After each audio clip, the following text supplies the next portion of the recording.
大家好啊，我们家里的经常这种纱窗，经常这种，看看这种脱落，还有这种开这个压条都开裂了。你看像这种开裂了，怎么办呢？然后教大家非常简单的方法就可以给它修好啊。看看啊，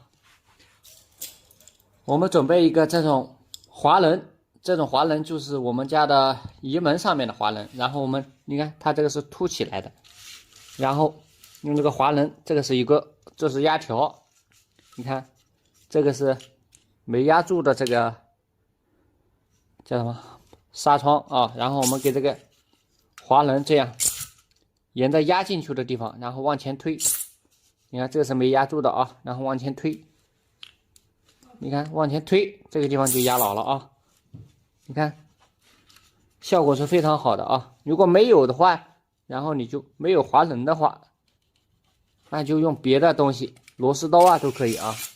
你看我们像这种，你看像这一节是不是也凸起来了？然后我们这滑轮一推，效果是非常好的啊，还平整还好看。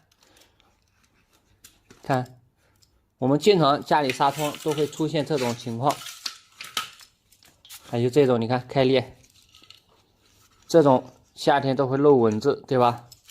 然后这个地方还是好的啊，然后我们给这个压住，然后给这个牵一下，纱窗牵一下，然后再往前推，非常你看好平整呢，推，